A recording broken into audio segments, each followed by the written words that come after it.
Hi everybody, today Gabriel Poisson and I, Alexer, are going to present you our biodiesel project. At start, what is biodiesel? Biodiesel is a fuel that is produced through contemporary biological processes rather than a fuel produced by geological processes such as those involved in the formation of fossil fuel and from biological matter. For the second question, what are the differences between the first, the second, and the third generation of biofuels? So the first generation is produced directly from food crops by extracting the oils for use in biodiesel or producing bioethanol through fermentation. The second generation of biofuels have been developed to overcome the limitations of the first one. They are produced from non-food crops, therefore eliminating the main problem with first generation biofuels. And the third one is based on improvements in the production of biomass. It takes advantage of specially engineered energy crops such as algae as its energy source. And now, what are biofuels add into regular fuels? Using ethanol or biodiesel means less gasoline, and diesel fuel is burned, which can reduce the amount of crude oil imported from other countries. And in other words, it's just meaning less pollutant. The fourth question, compare and contrast the climate change and the global warming. So basically, the global warming refers only to the Earth's rising surface temperature, while climate change includes warming and the side effects of warming, like melting glaciers, heavier rainstorms, or more frequent drought. Said another way, global warming is one symptom of the much larger problem of human-caused climate change. And now for the last question, how long does it take for carbon dioxide in the atmosphere to disperse? The lifetime of CO2 in the atmosphere is probably the hardest to determine because there are several processes that removes carbon dioxide, such as oceans and plants and all the vegetal lives from the atmosphere.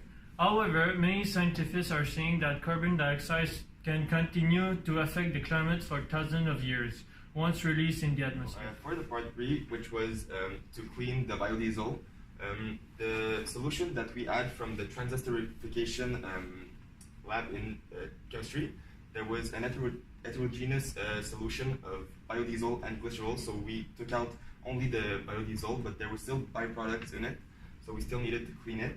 So we put the not clean biodiesel in the funnel and cleaned it with 20% of water, which we let rest for a weekend, and then another heterogeneous solution was in the funnel, so we could decant only the clean biodiesel, which was at the top, and let the water out. After the weekend pass, we put each fuels, the ethanol, octane, petrodiesel, the soya, and the used oil. Both last one were obtained in chemistry in those small mass burners to burn them to see how efficient they were as for heating water in an aluminum can. And now this is a table from the result obtained in the part 4 from the following fuels that burn the water in the can. So as expected, the petrodiesel is the most efficient one. It releases the most energy for the mass that we burn. It also matches the theoretical value search online, so it makes sense. So for the discussion part, for the experimental part, the fuel releasing the most energy was petrodiesel. So was theoretical, so it makes sense. But the ratio is smaller than the theoretical one, which is obvious because of the sources of error.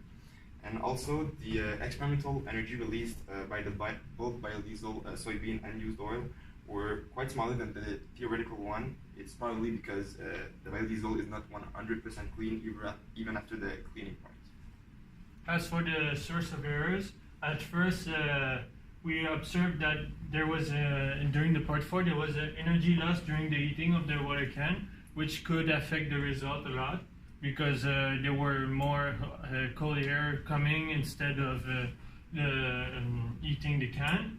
The last calibration of the lab quest is unknown because we didn't do it. The technician did it, and it may be some few years ago that the person has done it.